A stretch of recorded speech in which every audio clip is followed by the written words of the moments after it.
really do. Welcome to Absolutely Essendon. The Dons got over GWS just, thank the Lord, but they got the job done. I mean, talk about winning ugly. That was not winning Sofia Vergara-esque style, was it? It wasn't. Was that too obscure a reference? Don't you know who that is? You know who that is. She's a beautiful Colombian lady, right? From the series. That was the '84 grand final last quarter. Right. Yeah, it wasn't yesterday. Yeah, that's for sure. No, it was. That was more like my old biology teacher, Mrs. Fortune. Yes. Who was still pretty attractive to a bunch of school kids of my age. You know, I really don't want to talk about that. Yeah. Actually. But that was the level of prettiness. Testosterone levels are still high in year 9. Yeah. It really doesn't matter. It was. You just take advantage of whatever's available. But let's move on to the big game. Big announcement before the start of the game with Dyson Heppel being nominated as a sub. But if you watch the press conference with Brad Scott, he went through this whole convoluted explanation. Yeah. I still don't understand it. Well, it was like... And I'm not dumb. I'm not smart. Not super dumb.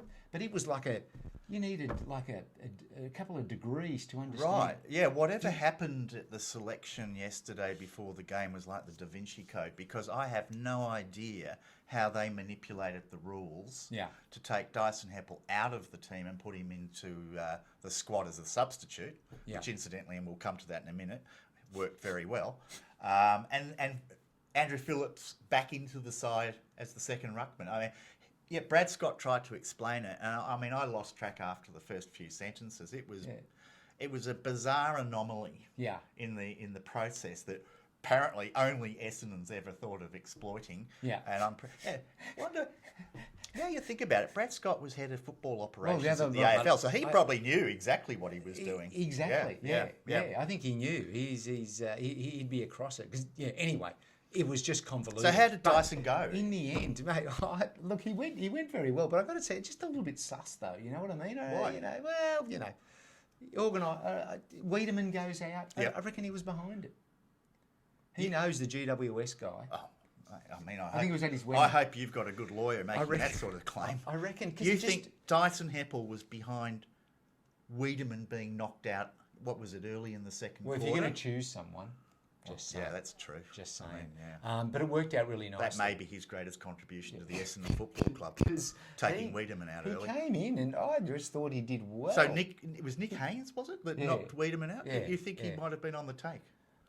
Mate, probably just offered a bit of merch from this is the shop. most convoluted, bizarre analysis of a football game I think I've ever heard. All right, well then let's just get into the guts of it. Yeah, I thought Dyson Heppel did really well, and there was a point in the game where GWS kicked a couple of goals in a row, and then last quarter, third quarter, exactly. Right, and they were on their way to kick a third. Yeah, and Dyson jumped in, took a very important mark. Turned it around, and then we got a goal out of it. And honestly, was that the mark where Nick Haynes stood back and said, "You take it, your ball"? Yeah, my lead. Right. Yeah, okay. No. Possibly, but I just thought he did really well. And so on the back of our video that we did, where he got a little trash talk, and I asked the question, how do you know that it's not the end? That maybe it's just a trough. It's nothing personal, right? No. But my point was, everyone has a trough, and he came out. He did all right, the kid. I mean, that was more of a fairly deep ditch that Dyson's been. I wouldn't call it a trough, but anyway, he was good. I mean, to be fair, he came on and played an important role. And I think in some ways, having the one less tall in the forward line worked for us. I felt there were too many tall players going into that match. So, unfortunately for Wiedemann, he's out. Probably will miss next week with a concussion. But that opens the door again for our Patrick Voss. Please. Who again was solid in the VFL. He only kicked 1 goal for, but still had 5 shots on goal. So let's watch that space. Well, speaking of being slightly inaccurate, maybe there was a bit of a disease running through the club because, boy, in the first half, the Dons could not hit the side of a barn. What is going on with the goal? Well, I know for a fact that down at the hangar this week, they're pulling in a mobile barn. Right. And they're going to be practicing with that because it was pretty pitiful, to be honest. I think at halftime it was 3-13 or... Yeah, it was... if it was the other way around, we would have been like 8 goals in front. Stringer redeemed himself. Nick Martin, reliable as ever. But, you got players 25, 30 metres out turning on their side to kick, Oh, the around the corner. Yeah, whatever. Yeah, whatever you call that. Rest in peace, drop punt. Yes, I think so. Fare thee well. The last rites. Yeah. Okay. Let's not kick at goals with a drop punt. Yeah. Because there's something I really thought, because that was that's echoes of last year, and I thought that's one of the things that Brett Scott would focus on. That you get your opportunities. It's no point keep pinging it down there if no one's going to take advantage of it. I mean, I think one of the problems. No, look, I think there is a reason, and I think one of the problems is we're just not marking the ball inside the forward 50 enough. And then, of course, you'll have a set shot. You're in a better position to score a goal from a set shot. What, so you're saying it's too much pressure? Although we missed most of our set shots yesterday, but... big time. Yeah. Anyway, and they love an on-the-run shot. They do, and if under pressure, they're scoring a lot of their goals with those sort of quick kicks out of a pack, or miracle goals from the boundary. Yeah, no, but you know why they like those? Because you're under pressure, but there's no pressure because no one expects you to kick it. As soon as they have to sit, take 10 steps back, line up, they get in their head, and that's where it all goes pear-shaped. Sure. Hey? Well, maybe if they started kicking straight from 20 metres out into their heads, we might be in a better position. Yeah. Anyway, so enough of that. But let's go on to another statistic. Just quickly, I wanted to touch on this because I was at the game and the umpiring was bizarre. You want to have a go at them?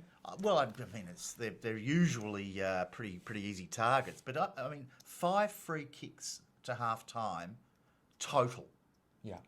And, there was, I think, at least a dozen obvious holding the man, for both sides, to be fair, that were not paid. I don't know what caused that, whether it is a memo from head office to say, don't pay free kicks. Yeah. They bring in 4 umpires, and all of a sudden, no one's blowing the whistle. Did they switch whistle supply during the week?